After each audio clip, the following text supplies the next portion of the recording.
July 2022, Baltimore, Maryland. Inside a quiet hotel room, a marriage built on trust was about to collapse under the weight of an unthinkable betrayal. Shanteari Weems was not just a wife, she was a respected daycare owner, someone trusted with the care of countless children. Her husband, James Weems Jr., a retired Baltimore police officer, worked alongside her at the daycare. To neighbors and parents, they looked like the perfect team. But behind the smiles and daily routines, rumors began to surface. Parents whispered. Investigators asked questions. Authorities told Shanteari that James was being investigated for abusing children inside the very daycare she had built with love. For Shanteari, every word felt like a knife. The man she shared a life with, the man she believed was a protector, might have harmed innocent children, children she had sworn to protect. At first, she tried to breathe, to process, to hope it wasn't true. But the evidence grew harder to ignore. Phone calls, confessions from frightened parents, a pattern she could no longer deny. On the night of July 21, she asked her husband to meet her in a hotel room. To anyone else, it looked like an ordinary evening, but in Shanteari's mind, the air was heavy with rage and heartbreak. When James entered, she confronted him directly. The calm words gave way to shouting. "Tell me the truth. Did you touch those children?" He denied it, again and again.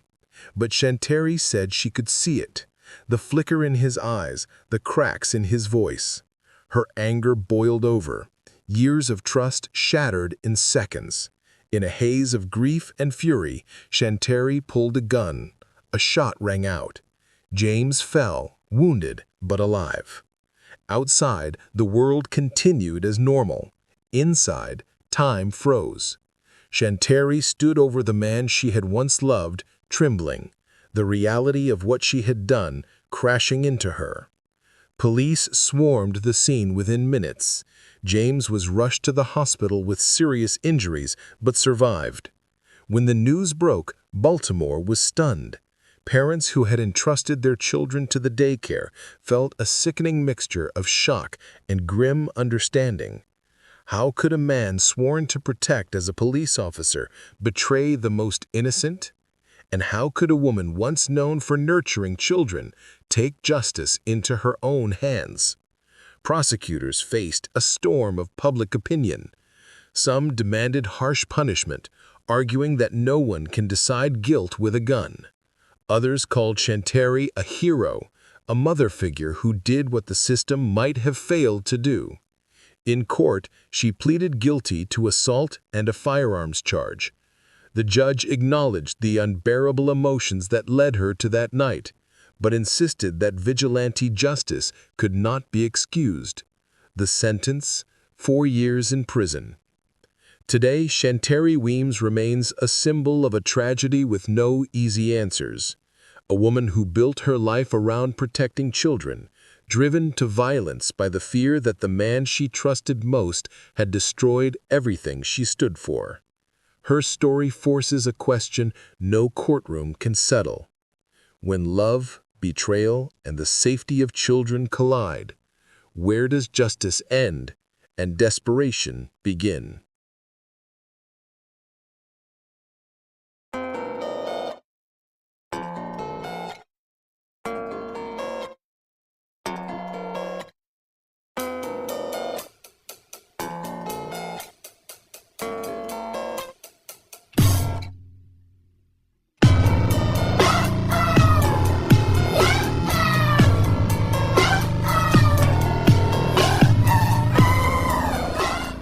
Yukio Shigezawa was born in Japan during a time when the nation was consumed by the growing storms of war. By the early 1940s, he was a young man of barely 20, living in a country where duty and honor were drilled into every heartbeat. When Japan launched its desperate campaign in the Pacific, Yukio volunteered for the Imperial Navy and trained as a pilot. At first, he was like any other soldier, disciplined, determined, and willing to serve his country. But as the tide of the war began to turn against Japan, a new and deadly order emerged, the creation of the Kamikaze Corps. These were suicide pilots, young men asked to sacrifice themselves by crashing their planes into enemy ships in a final act of devotion to the emperor. To refuse was unthinkable. To accept was a death sentence. Yukio was chosen for one of these missions.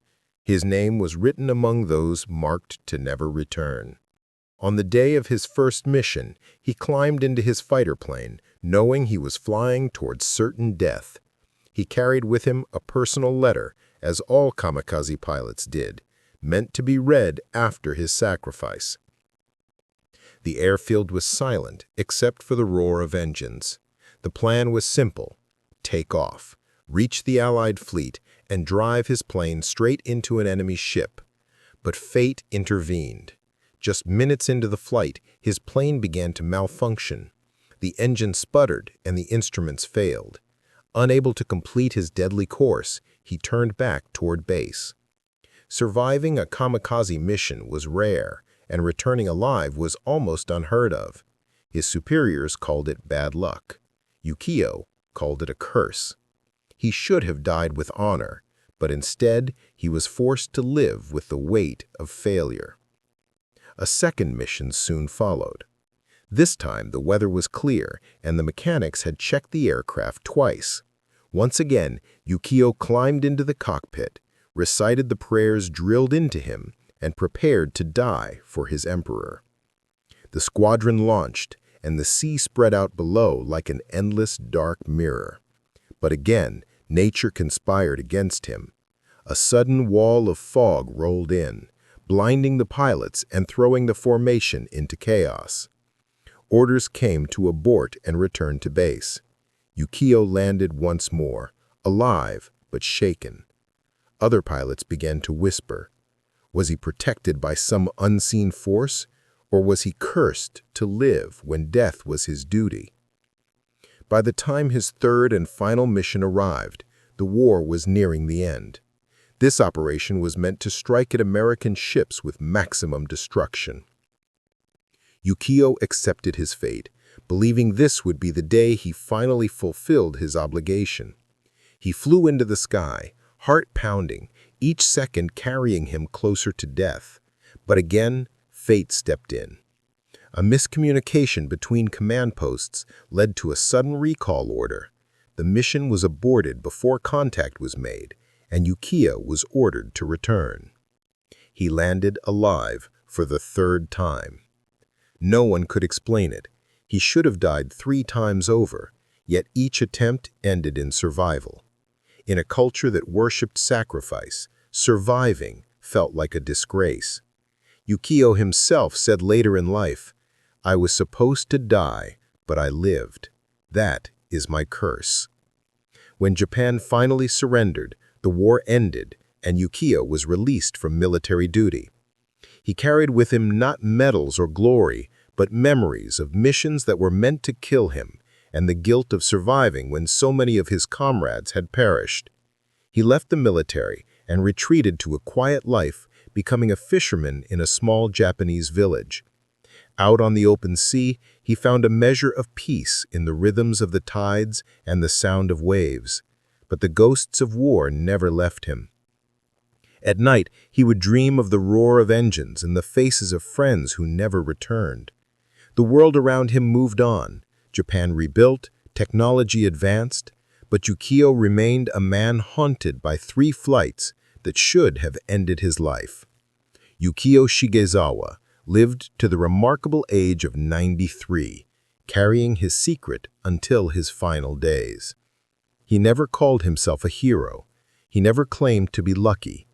Instead, he described his survival as a burden, a destiny he never chose, but one that gave him the chance to witness the world beyond war. His story is not one of triumph, but of quiet endurance, a man who was supposed to die 3 times, but instead lived to tell a tale that history could scarcely believe. 3 missions, 3 escapes, and a lifetime to wonder why.